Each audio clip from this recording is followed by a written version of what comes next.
കോട്ടിക്കുളത്ത് അടഞ്ഞുകിടന്നിരുന്ന വീട്ടിലും കടയിലുമായി കണ്ടെത്തിയ പുരാവസ്തുക്കൾ പരിശോധിക്കാൻ വിദഗ്ധരെത്തി.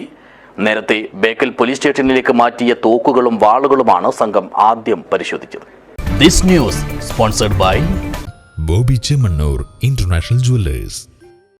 രഹസ്യവിവരത്തെ തുടർന്ന് കഴിഞ്ഞ ആഗസ്റ്റ് 19 നടത്തിയ റെയ്ഡിലാണ് ബേക്കൽ പോലീസ് കോട്ടിക്കുളത്തെ അടച്ചിട്ടിരുന്ന വീട്ടിലും അടുത്തുള്ള കടയിലും പലതരത്തിലുള്ള പുരാവസ്തുക്കൾ കണ്ടെത്തിയത്.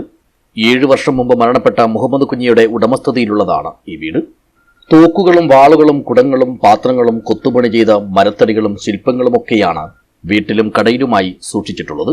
ഇവ വിശദമായി പരിശോധിക്കുന്നതിനിടയിൽ പാമ്പ് പ്രത്യക്ഷപ്പെട്ടതോടെ ഇൻസ്പെക്ടർ MB ശ്രീദാസിന്റെ നേതൃത്വത്തിലുള്ള പോലീസ് സംഘം ദൌത്യം ഉപേക്ഷിക്കുകയും വീടും കടയും സീൽ ചെയ്ത് ആർക്കിയോളജി അധികൃതരെ വിവരമറിയിക്കുകയുമായിരുന്നു. ഇതിന്റെ അടിസ്ഥാനത്തിലാണ് ചൊവ്വാഴ്ച രാവിലെ ആർക്കിയോളജിക്കൽ സർവേ ഓഫ് ഇന്ത്യയുടെ തൃശൂർ മേഖലാ ഓഫീസിലെ പുരാവസ്തു വിദഗ്ധരായ 3 പേർ കോട്ടിക്കുളത്തെത്തിയത്. നേരത്തെ ബേക്കൽ പോലീസ് സ്റ്റേഷനിലേക്ക് മാറ്റിയിരുന്ന തോക്കുകളും വാളുകളുമാണ് സംഘം ആദ്യം പരിശോധിച്ചത്. ഇതിനുശേഷമാണ് പോലീസ് കാവൽ ഏർപ്പെടുത്തിയിരുന്ന വീട്ടിലെയും കടയിലെയും പുരാവസ്തു ശേഖരം പരിശോധിച്ചത്. വർഷങ്ങളായി ഇവിടെ ആൾപെരുമാറ്റമില്ലാതിരുന്നതിനാൽ മുൻകരുതൽ എന്ന നിലയിൽ വെളിപ്പുറത്ത് പാമ്പുപിടുത്തക്കാരുടെ സേവനവും ഉറപ്പുവരുത്തിക്കൊണ്ടായിരുന്നു പരിശോധന. വസ്തുക്കളുടെ എണ്ണക്കൂടുതൽ കാരണം ഇന്ന് പ്രാഥമിക പരിശോധന നടത്താൻ മാത്രമേ കഴിഞ്ഞുള്ളൂ.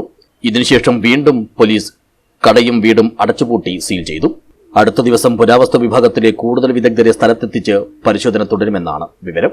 അതേസമയം ഇവിടുത്തെ ഈ പുരാവസ്തു ശേഖരത്തെക്കുറിച്ച് പലതരത്തിലുള്ള വാർത്തകളും തുടക്കത്തിൽ തന്നെ പ്രചരിക്കുന്നുണ്ട്.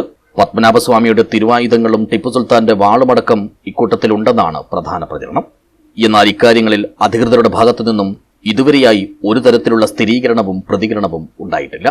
കെട്ടിടമുടമയായ മുഹമ്മദ് കുഞ്ഞി വിദ്യാർത്ഥിയായിരിക്കുമ്പോഴേ പുരാവസ്തു ശേഖരണത്തിൽ കമ്പമുള്ളയാളായിരുന്നുവെന്നാണ് അയൽവാസികൾ പറയുന്നത്. പാലക്കുന്നിൽപ്പെട്ട പള്ളി വെറുതാണ്. അപ്പോൾ അവർ ഇങ്ങനെ ചെടികളും കാര്യങ്ങളും ഇങ്ങനത്തെ എല്ലാം കുറച്ച് ഇതാക്കിയിട്ട് ഇതാക്കും. അത്ര അങ്ങനെ ഇതാണ് അവർക്ക് സൂക്ഷിക്കുന്ന ഇങ്ങനെ ആ ഒരു ഇതുണ്ടെന്നേ ഉള്ളൂ. പിന്നെ ഇത് നമ്മളറിയാവില്ല ഇങ്ങനത്തെ ഒന്നുമില്ല. നമ്മൾ അയൽവാസിയാണ്, നമ്മളറിയില്ല ഇങ്ങനത്തെ ഒരു സംഭവമില്ല. കാണുന്നവരിങ്ങനെ നമ്മൾ വരും, ഇവിടുന്ന് കാണും, ഇതെല്ലാം ചെയ്യും. പിന്നെ അങ്ങനെ നമ്മൾ കാണാനൊന്നും വരില്ല. അമ്മ അങ്ങനത്തെ ഒന്നുമില്ല. സാധനം വരും, നമുക്ക് വണ്ടിയിലേ വരും, സാധനം ഇറക്കും. അവർ അങ്ങനെ അങ്ങനത്തെ ഒരു ഇത് നമുക്കറിയും.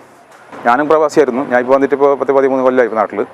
അതിന് മുമ്പേയാണ് ഞാൻ പ്രവാസി. ആ സമയത്ത് അപ്പോഴേ കൊണ്ടുവരുന്നതാണ്.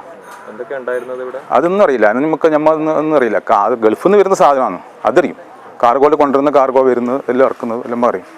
ഗൾഫിൽ നിന്ന് വരുന്ന എല്ലാ സാധനം ഏകദേശം എല്ലാം ഗൾഫിൽ നിന്ന് വന്ന സാധനമാണ്. പ്രവാസിയായതിനു ശേഷം ശേഖരണം വിപുലീകരിക്കുകയായിരുന്നുവെന്നും നാട്ടിലെത്തിയതിനു ശേഷം തന്നെ കാണാനെത്തുന്നവരെയെല്ലാം ഈ ശേഖരം കാണിക്കുന്നതും ഓരോന്നിന്റെയും പിന്നാമ്പുറ കഥകൾ വിശദീകരിച്ചു കൊടുക്കുന്ന പതിവുണ്ടായിരുന്നുവെന്നും ഇവർ പറയുന്നു. News bureau, Uduma.